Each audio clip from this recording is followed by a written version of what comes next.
नमस्कार मंडळी, मी संध्या सपरे.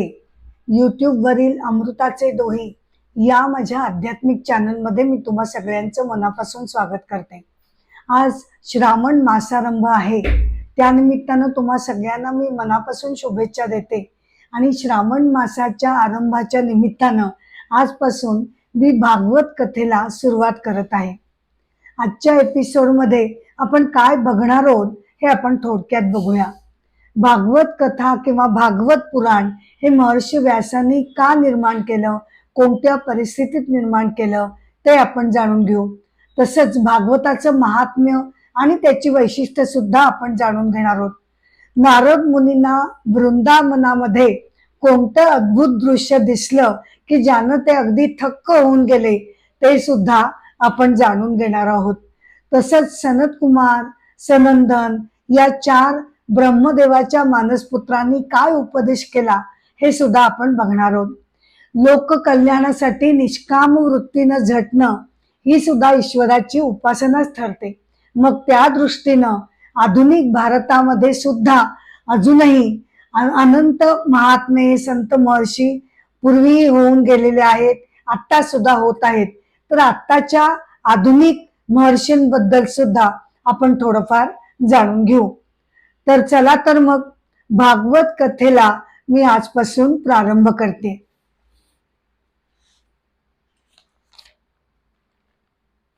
प्रथम मंगलाचरण म्हणून मी भागवत कथेला सुरुवात करते.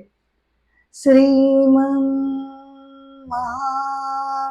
गणाधिपतये नमः.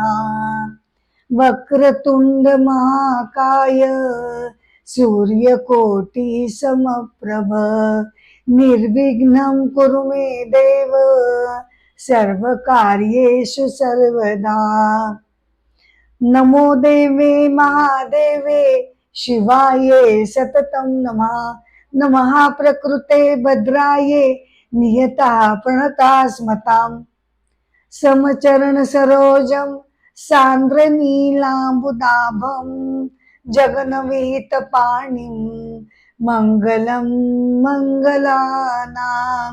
तरुण तुलसीमाला कंधरं कंजनेत्रं. सदय धवलहासं विठ्ठलं चिंतयामि. आदो देवकी देवी गर्भजननं गोपी गृहे वर्धनं. मायापूतन जीवितापहरणं गोवर्धनोद्धारणं. कंसच्छेदन कौरवादिहननं कुंती तनूजामनं. एतद्भागवतं पुराण कथितं श्रीकृष्ण लीलामृतं. सच्चिदानंद रूपाय विश्वोत्पत्त्यादि हेतवे. तापत्रय विनाशाय श्रीकृष्णाय वयं नमः. कृष्णाय वासुदेवाय हरये परमात्मने. प्रणतक्लेशनाशाय गोविंदाय नमो नमः.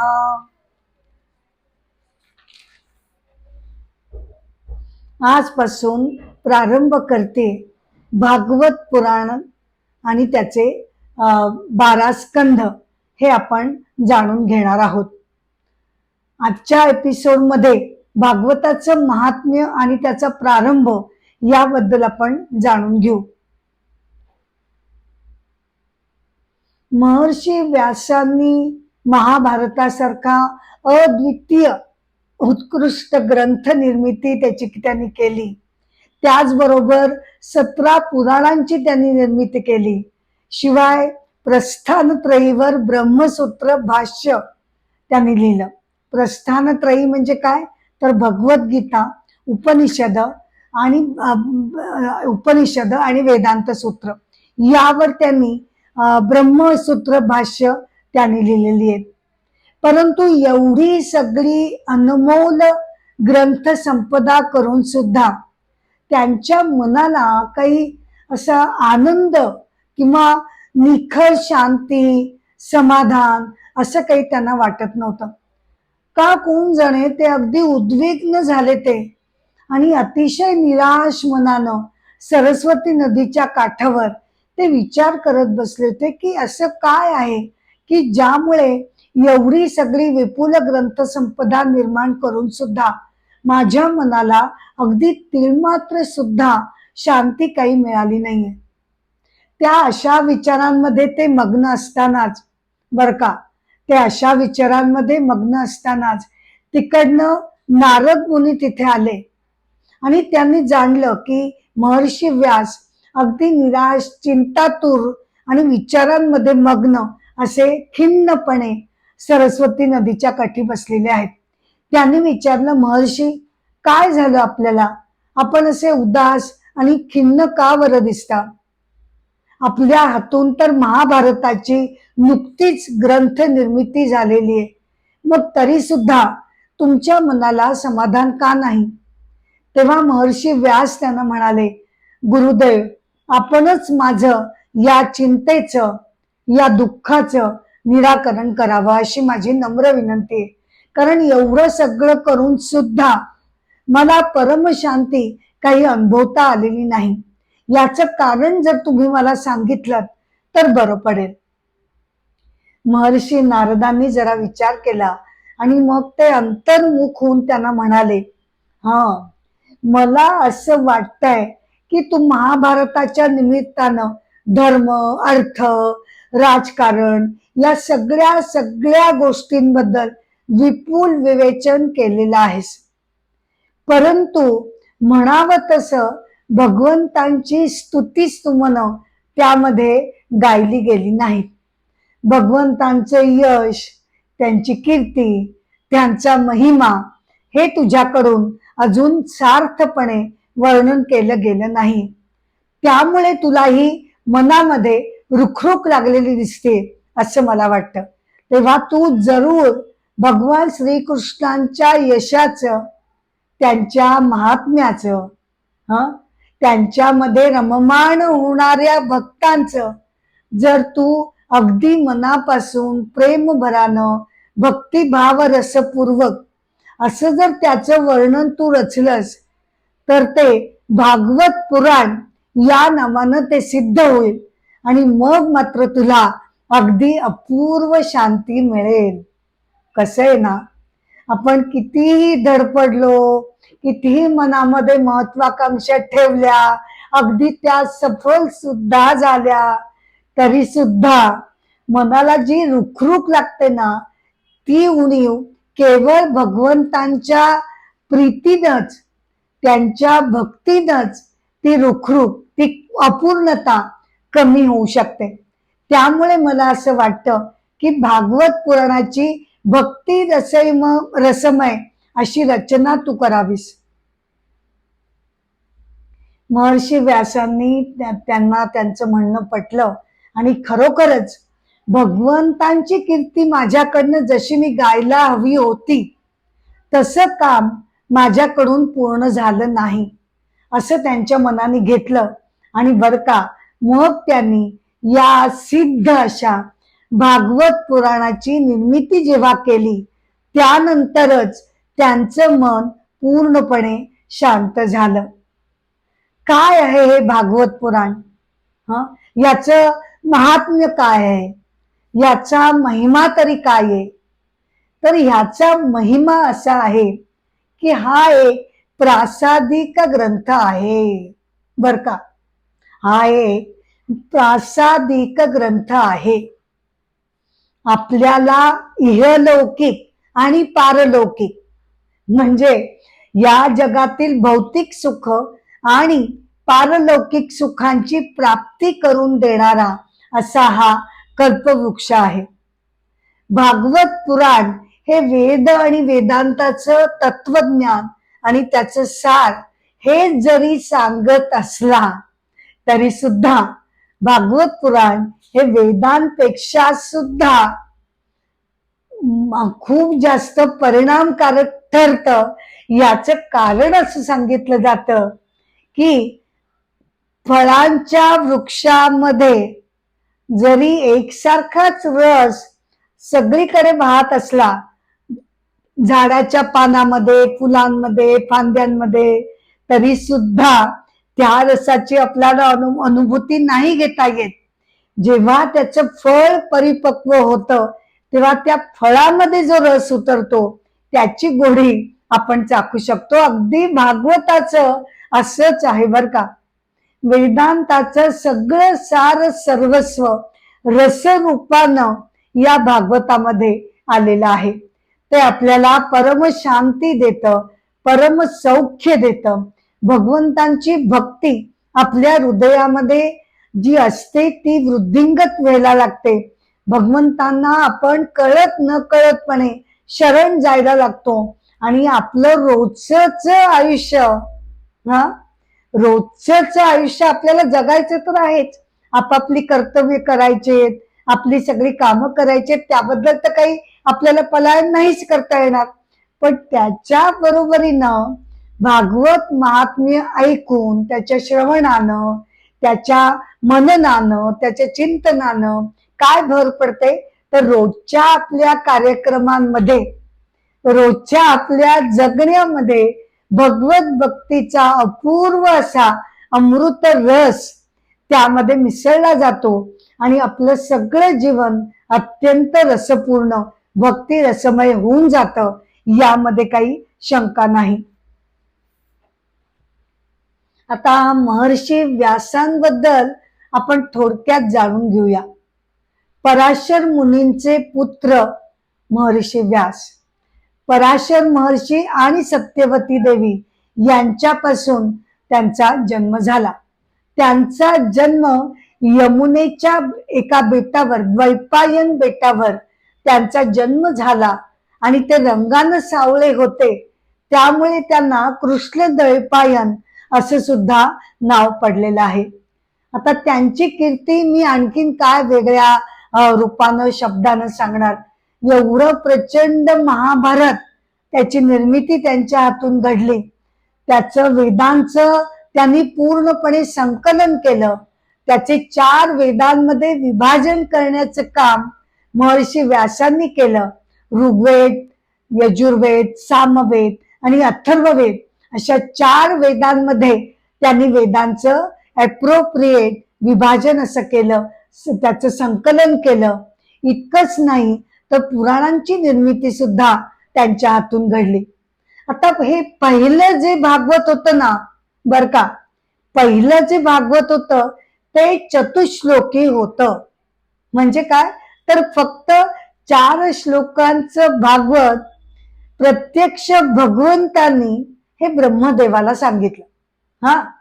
आता त्या 4 श्लोकांमध्ये काय मुख्यत्वानं आलं तर परब्रह्म, नंतर माया म्हणजे कोण, हे जगत म्हणजे काय, आणि परमेश्वर प्राप्तीची साधनं, या 4 मुख्य गोष्टींबद्दल चतुश्लोकी भागवतामध्ये त्याचा विचार आलेला आहे. भगवंतांनी ब्रह्मदेवाला सांगितलं खरं, पण ब्रह्मदेव सृष्टी निर्मितीच्या कार्यामध्ये मग्न असल्यामुळे त्यांनी ते ऐकलं. मनोभावे ऐकलं, त्याबद्दल वाद नाही.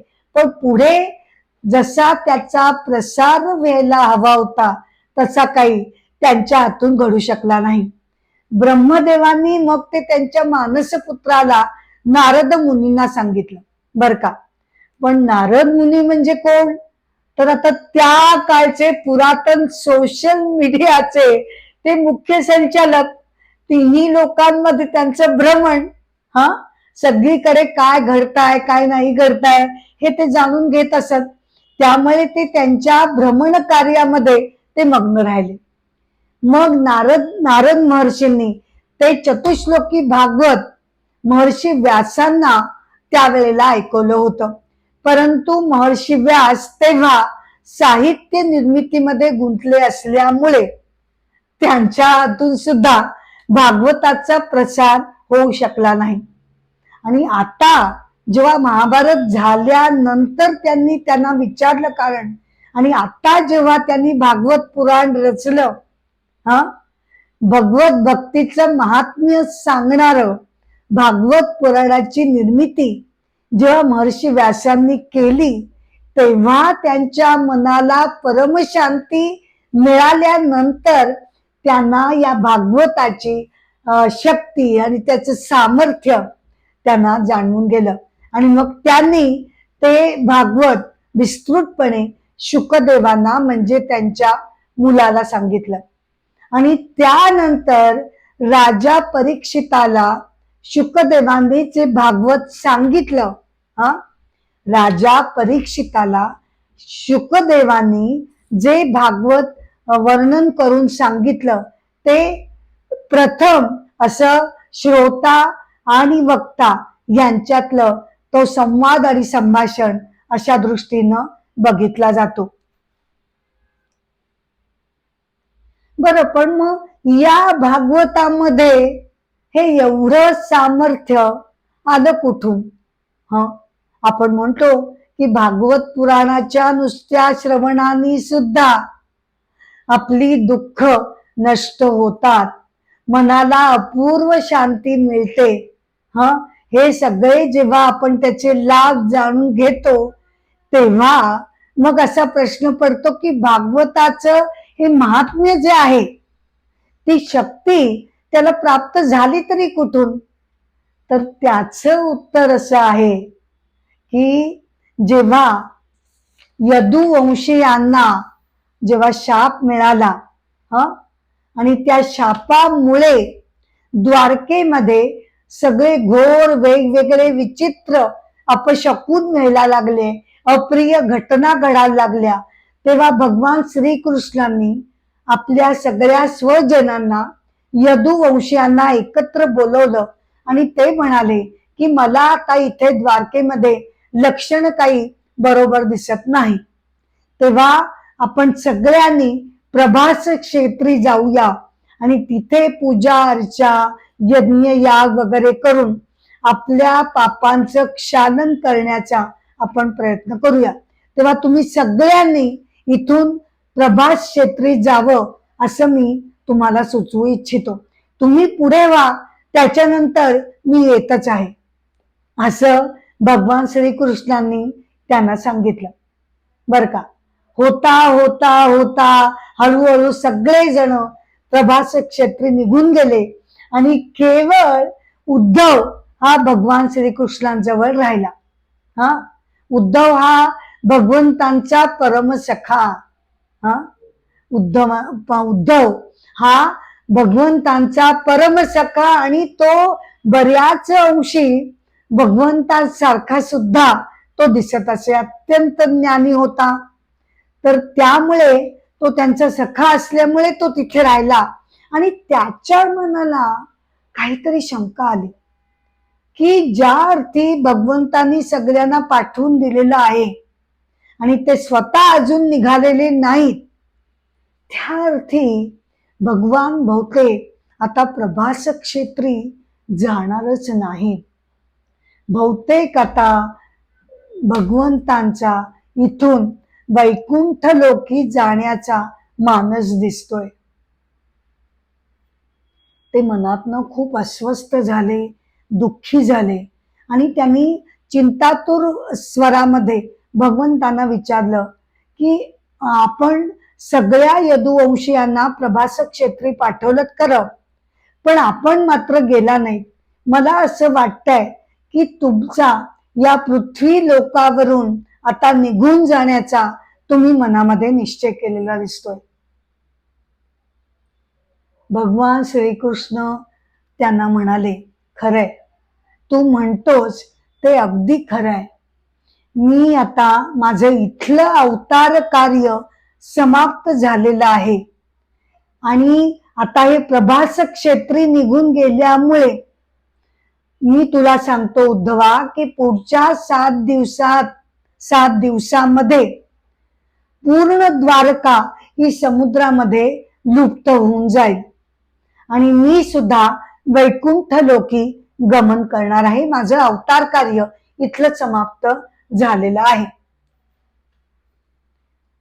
उद्धवांनी विचारलं, मग मी सुद्धा तुमच्या बरोबर वैकुंठ लोकी येणार, तुमच्याशिवाय मी कुठेही राहू शकत नाही.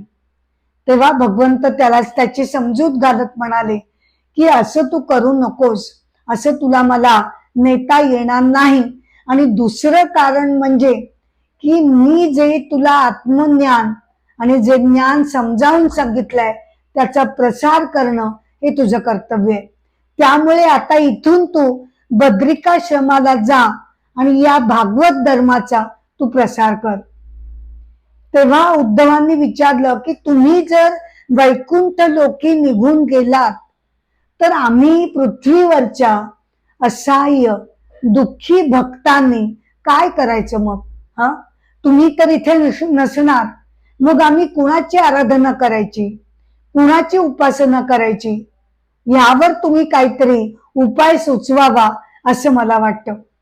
तेव्हा भगवान श्रीकृष्णांनी थोडा वेळ विचार केला आणि नंतर मग ते म्हणाले की हा, बरोबर आहे तुझं म्हणणं, मी असं करतो. त्यांनी मनामध्ये खूप विचार केला आणि त्या भागवत कथा पुराणामध्ये, भागवत पुराण ग्रंथामध्ये त्यांनी आपलं सगळं सामर्थ्य आणि सगळी शक्ती, बर का, सगळं तेज, सगळं सामर्थ्य, सगळी शक्ती त्यांनी त्या भागवतामध्ये समाविष्ट केली. जणू काही ते साक्षात, जणू काही ते साक्षात या भागवतामध्ये दडून राहिलेले आहेत. आणि त्यामुळे भगवंत त्याच्यामध्ये सुप्त रूपानं असल्यामुळे भागवत पुराणाला हे भगवंतांची वाङ्मय मूर्ती किंवा शाब्दिक मूर्ती असं म्हटलं जातं. तर हे सामर्थ्य त्यांना जे भागवत पुराणाला लाभलेलं आहे ती महर्षी व्यासांची अजोड रचना आणि त्यामध्ये भगवंतांनी प्रत्यक्ष प्राण ओतलेला आहे.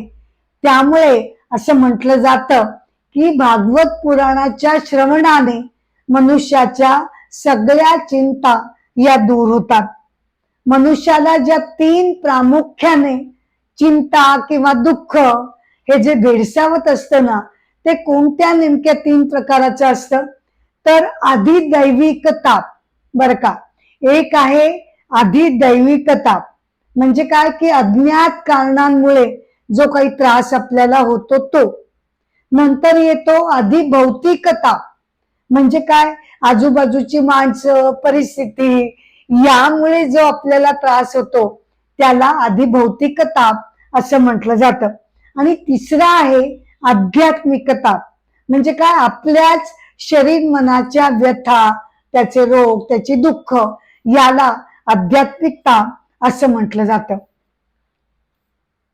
या 3 तापांचं निवारण करण्यासाठी, बर का, या 3 तापांचं निवारण करण्यासाठी आपण जेव्हा कोणतीही प्रार्थना म्हणतो, मंत्र म्हणतो, तेव्हा त्याचा शेवट करताना आपण ओम शांती, ओम शांती, ओम शांती असं जे 3 वेळा म्हणतो ते या 3 तापांचा निरासक होऊ दे या इच्छेनं आपण 3 वेळेला ओम शांती, ओम शांती, ओम शांती असं म्हणत असतो.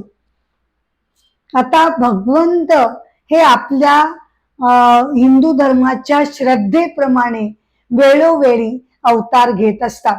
ही अवताराची कल्पना वैष्णव धर्मामध्ये प्रथम उदयाला आली, बर का. अवतार का घेतला जातो? तर साधारणपणे, बर का, सज्जनांचं रक्षण करण्यासाठी, त्यांच्यावर काही संकट आलं असेल तर ते दूर करण्यासाठी, नंतर दुर्जनांचं पारिपत्य करण्यासाठी, आणि सुधर्म संस्थापनेसाठी भगवान वेळोवेळी पृथ्वी लोकावर अवतार घेत असतात. आता या अवताराचे जे काही तात्विक मुद्दे आहेत ते आपण समजून घेऊया. की अवतार जरी होत असला तरी परमेश्वर एकच असून तो निरनिराळ्या ठिकाणी वेगवेगळे अवतार तो घेऊ शकतो. त्याचप्रमाणे त्याचा जो अवतार आहे तो जरी पृथ्वी लोकामध्ये येऊन त्याचं वास्तव्य होत असलं तरी सुद्धा त्याच्या मूळ निज रूपामध्ये तो त्याच्या लोकी सुद्धा त्यावेळेला तिथे असतो. त्याच्या अवताराबद्दल असं म्हणता येतं, भगवद्गीतेमध्ये सुद्धा त्याचं वर्णन आलेलं आहे अध्याय 4 की त्याची सगळी कर्म दिव्य असतात, त्याचे जन्म दिव्य असतात. त्याची कर्म का दिव्य असतात? अतुलनीय, अभूतपूर्व, विस्मयजनक अशी अनेक कर्म त्यांच्या हातून का घडतात? कारण योग माया ही त्यांच्या हाताखाली, त्यांच्या वर्चस्वाखाली असते.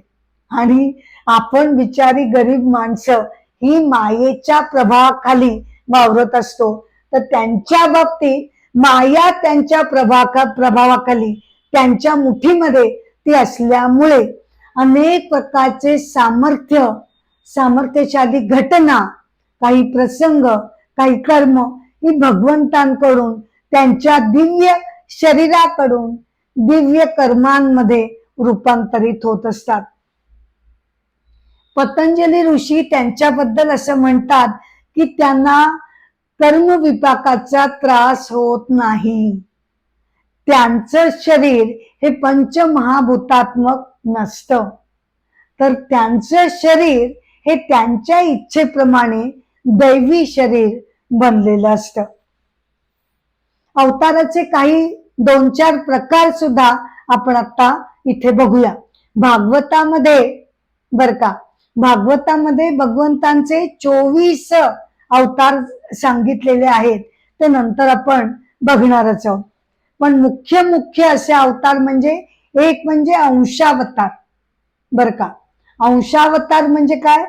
तर भगवंत जेव्हा काही छोट्या कार्यांसाठी तात्पुरता ते जे कारण उद्भवलेलं आहे ते कारण दूर करण्यासाठी जेव्हा अवतार घेतात आणि त्या कार्याची समाप्ती झाल्यानंतर त्यांची अवतार समाप्ती होते, त्याला अंशावतार असं म्हटलं जातं. त्यानंतर येतो पूर्णावतार. पूर्णावतार म्हणजे काय? की काही मोठ्या घटनांसाठी, म्हणजे जेव्हा नीती धर्म पायदळी तुडवले जातात, दुर्जन लोक अतिशय वारेमाप त्रास द्यायला सुरुवात करतात, सज्जनांचं रक्षण होऊ शकत नाही, अशा जेव्हा मोठ्या कार्यांसाठी भगवान जेव्हा अवतार घेतात, तेव्हा त्या कार्याच्या समाप्तीनंतर सुद्धा, बर का, त्या कार्याच्या समाप्तीनंतर सुद्धा ते बरेच काळ पृथ्वी लोकावर राहतात. त्याला पूर्णावतार असं म्हटलं जातं. प्रभू रामचंद्र आणि भगवान श्रीकृष्ण यांचे अवतार हे पूर्णावतार समजले गेले आहेत. मग येतो अर्चावतार. हा आपल्या सगळ्यांच्या अगदी नित्य परिचयाचा आहे. हो, कसं काय? कारण अर्चावतार म्हणजे आपण सगुण साकार ईश्वराला मूर्तीमध्ये, त्याच्या प्रतिमेमध्ये आणतो, त्याची प्राण प्रतिष्ठा मनोभावाने करतो आणि मग त्या मूर्तीमध्ये साक्षात भगवंत वास करून राहिलेले आहेत. म्हणजेच त्यांचा अवतार या मूर्तीमध्ये समाविष्ट झालेला आहे. या श्रद्धेने आपण रोजची नित्य प्रार्थना, पूजा अर्चा मनोभावे त्याला करतो. तो आहे अर्चावतार. तर असं हे भागवत महात्म्य ज्ञान, वैराग्य आणि भक्ती या तिघांचा एकत्रित समन्वय करून अत्यंत उत्कृष्ट प्रतीनं तत्वज्ञानाबरोबरच अनेक कथांची त्याला जोड देत असे हे अनुपम काव्य भागवत पुराणाच्या निमित्ताने आपल्याला ऐकायला मिळतं. पुराणाची 5 वैशिष्ट्य सांगितली जातात. बर का, पुराणाची 5 वैशिष्ट्य ही सांगितली जातात. कोणती? तर सर्ग म्हणजे काय? ब्रह्मांडाची निर्मिती होणं, याला सर्ग असं म्हटलं जातं. मग येतं प्रतिसर्ग म्हणजे ब्रह्मांडाचा विनाश किंवा विलय होणं, याला प्रतिसर्ग म्हटलं जातं. मग तिसरं वैशिष्ट्य आहे म्हणजे महर्षी, राजे महाराजांचे वंश. मग वंशानुवतार म्हणजे काय, की प्रसिद्ध राजांचे, महर्षींचे, त्यांची वर्णनं, त्यांच्या सामर्थ्याची वर्णनं ही वंशानुवतार मध्ये येत असतात. आणि नंतर येतं मन्वंतर हे वैशिष्ट्य. 5वं वैशिष्ट्य मन्वंतर. मन्वंतर म्हणजे काय हे आपण नंतर जे स्कंद येतील त्यामध्ये बघणारच आहोत. थोडक्यात मन्वंतर म्हणजे काय ते आपण जाणून घेऊ. माणसांची बर का, माणसांची 43,20,000 वर्ष बरोबर देवांची 12,000 वर्ष. आपली जेव्हा 43,20,000 वर्ष होतात, पूर्ण होतात, तेव्हा देवांची 12,000 वर्ष पूर्ण होतात. अशा देवांच्या या 12,000 वर्षांना देवांचं एक युग असं म्हटलं जातं.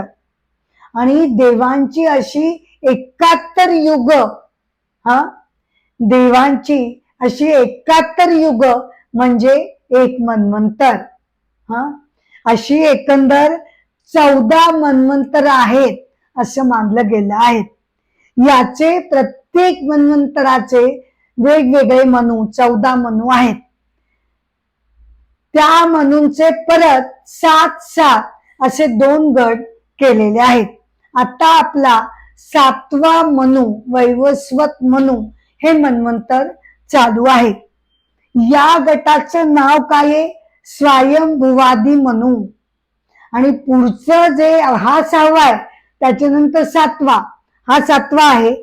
त्याच्यानंतर आता जे युग येईल त्याला येणाऱ्या गटाला, त्या गटाला सावर्णी मनू असं म्हटलं जाईल. तर अशा प्रकारे मन्वंतर हे आपण थोडक्यात समजून घेतलं. पुराणाची ही 5 वैशिष्ट्य आपण आता इथे बघितली. तर असं हे सगळ्या दुःखांचं हरण करणारं, परमेश्वर प्राप्तीचं साधन आपल्याकडे उपलब्ध करून देणारं भक्ती रसमय पूर्ण भागवत पुराण. असं म्हटलं जातं की राजा परीक्षितांनी कली जेव्हा तिथे त्याच्या राज्यामध्ये आला तेव्हा त्याचं हरण किंवा पारिपत्य का केलं नाही, तर एकतर कलीनं त्याच्याकडे याचना केली आणि ती अमान्य करणं राजाला शोभत नव्हतं. आणि दुसरं म्हणजे राजा परीक्षितांनी असं जाणलं की कलियुगामध्ये बर का, कलियुगामध्ये भगवत प्राप्तीचं अतिशय सोपं साधन सांगितलं गेलं आहे. नाम संकीर्तन, मंत्र जप साधना, नामस्मरण आणि भगवत भक्तीमुळे केवळ भगवत भक्तीच्या सामर्थ्यावर मनुष्याला मोक्ष प्राप्ती होऊ शकते. हे या कलियुगाचा एक चांगला परिणाम किंवा चांगली त्याची बाजू लक्षात घेऊन परीक्षितांनी कलियुगाला अभयवचन दिलं.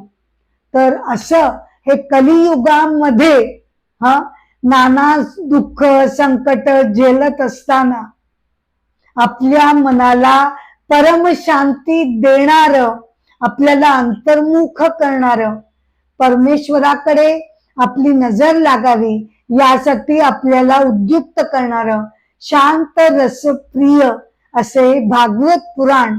एकंदर त्यामध्ये 18,000 श्लोक आहेत आणि 12 स्कंद आहेत.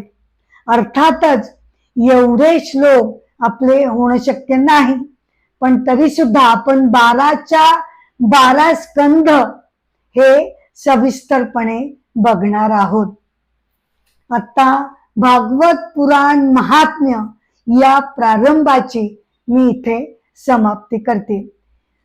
भागवत पुराण महात्म्य भाग 2 एपिसोड 2 मी पुढच्या गुरुवारी तुम्हाला उपलब्ध करून देईन.